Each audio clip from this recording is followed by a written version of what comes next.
안녕하세요. 축구와 치민 남자 축치남입니다.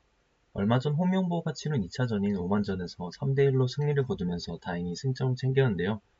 다음 예선 경기가 요르단 이라크다 보니 쉽지 않은 경기가 예측되는 가운데 오만전에서 승점을 거둬 한숨을 돌린 홍명보입니다. 하지만 팀적인 부분에서 봤을 때는 웃어야 할지 울어야 될지 모르겠는 그런 경기였는데요. 그럼 이번 2차전인 오만전에서 우리 대표팀이 어떤 경기를 했고 원했는지 한번 다시 복습하는 시간을 가져보도록 하겠습니다. 우리 대표팀은 4-2-3-1 빌드업을 들고 나왔고 수비 라인엔 김영건 대신 정승현, 이명재가, 수비형 밀드피던 자리엔 정우영 대신 박용호가 나왔고 최전방에는 주민규 대신 오세훈이, 그리고 황희찬이 중앙에서 자리를 잡는 포메이션으로 시작했습니다. 경기가 시작하곤 박용호가 정우영처럼 3백의 중앙에 들어가 빌드업을 도우는 역할을 맡았고 황인범이 수비와 공격의 중앙에서 볼을 받고 배급을 하는 척추 역할을 맡았습니다. 전반전 초반부터 중반까지는 1차전인 팔레스타인전과는 전혀 다른 포지션 움직임과 경기력을 보여줬었는데요. 전 경기인 팔레스타인전에서 사이드에서 공격 시 여러 선수가 그냥 뭉치면서 이도저도 아닌 답답한 전개를 보여줬었고 U자형 빌드업만 시도했었는데 이번 경기에서 사이드에서 플레이 시에 이전 경기만큼 풀백이 멀리 찍히는 게 아니라 중원 부분까지 다가오며 빌드업에 가담하는 모습을 볼 수 있었습니다. 또 황희찬이 자유롭게 중원에 합류해 볼을 받으며 특유의 저돌적인 모습으로 빌드업에 가담하는 모습을 볼 수 있었습니다. 이렇게 황희찬이 중원에서 볼을 받은 후 돌파, 그리고 손흥민에게 찔러주는 등 황희찬을 마치 이강인처럼 사용하는 듯 보였는데요. 스로인 직후 손흥민이 황희찬에게 볼을 내주고 압박이 적은 공간으로 황희찬이 좋은 퍼스터치 이후 기습적인 슈팅으로 골이 연결되면서 좋은 전반 흐름을 그대로 보여줬던 골 장면이었습니다. 이렇게 전반 초중반까지 좋은 압박과 지공 시 적절한 중원 숫자 배치, 너무 멀지 않은 반대표 풀백 위치 등 전 경기에서 보여줬던 답답한 빌드업 부분을 다소 해소시켰다고 생각이 들었었는데요.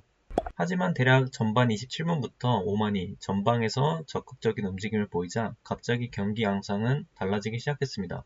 진짜 문제는 이 기점 이후부터 전반전이 끝날 때까지 오만이란 팀을 상대로 가두리 양식 마냥 두들겨 맞았다는 게 문제였다고 생각하는데요.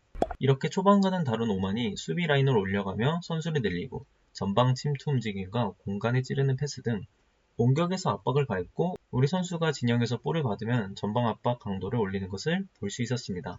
이렇게 우리 진영에서 선수 숫자가 많음에도 제대로 풀어나가지 못하면서 오만에게 공간을 내주고 중거리 슈팅을 너무 쉽게 허용하는 등 다행히 슈팅이 번번이 성층권을 뚫고 나아갔지만 전세가 순식간에 바뀐 것을 알 수 있었습니다. 이렇게 우리가 오만에게 밀리는 상황에서 힘들게 몇 번의 찬스를 잡아도 찬스를 살리지 못하면서 너무 또 쉽게 상대방에게 소유권을 넘겨주는 마치 일진에게 덤빈 찐따가 다시 배로 보복을 당하는 모습이 연상되곤 했는데요. 다행히 오만도 경험과 결정력에서 큰 한계를 느끼면서 골을 번번이 넣지 못하고 있을 때 전반 종료 지점에 프리킥을 내준 상태에서 우리 선수의 머리를 맞고 자책골이 들어가면서 전반 분위기가 좋지 않게 끝나게 됩니다. 후반 초반부터 오만은 전반의 흐름을 이어가기 위해 공격 지역의 숫자를 늘려 경기 운영을 시작했습니다. 압박 속에서 황인범이 이강인에게 좋은 패스를 전달해 역습 찬스가 생기게 되고 반대편에 있는 손흥민에게 아주 좋은 반대전환 패스를 하며 이를 잡은 손흥민이 드리블하며 페널티킥을 얻을 뻔도한 좋은 장면을 후반 초반부터 보여줬었습니다. 하지만 시간이 지날수록 뭔가 수비 간의 집중력이 떨어지는 느낌을 받았었는데요. 오만이 사이드에서 공격을 진행할 때 한 선수가 하프 스페이스로 침투하는 움직임을 보이자 사이드에 있는 오만 선수에게 너무 큰 공간을 내주게 되는데요.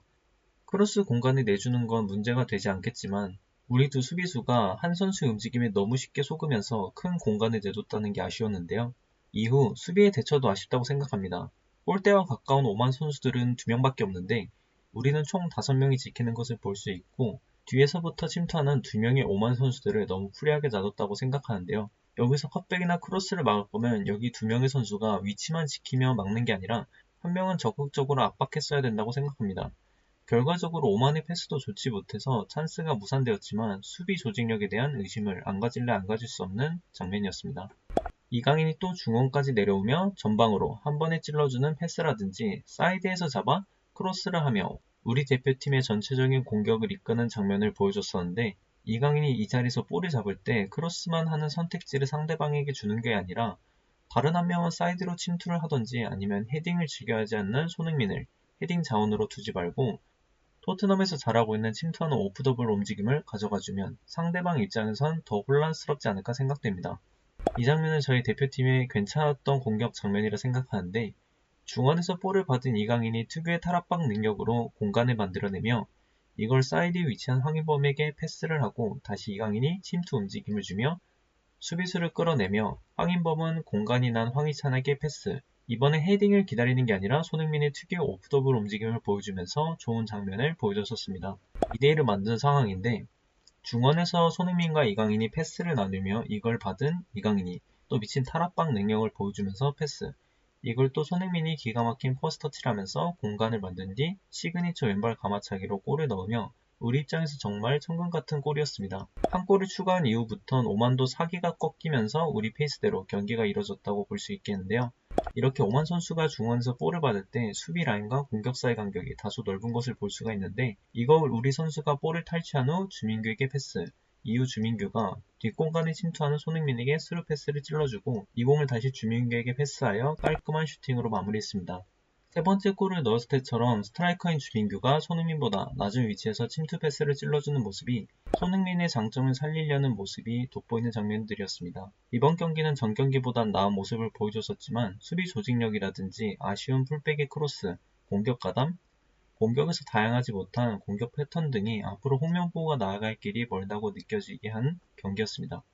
특히 공격에 있어 몇 명의 선수들이 만드는 찬스가 대부분이라 개인 기량으로 이기는 것 또한 좋지만 팀 조직력이 한층 올라왔으면 하는 바람입니다. 과연 다음 소집 때는 요즘 떠오르는 강호, 요르단과 이라크전을 무사히 치를 수 있을까요? 영상이 마음에 드셨다면 좋아요, 구독 한 번씩 부탁드립니다.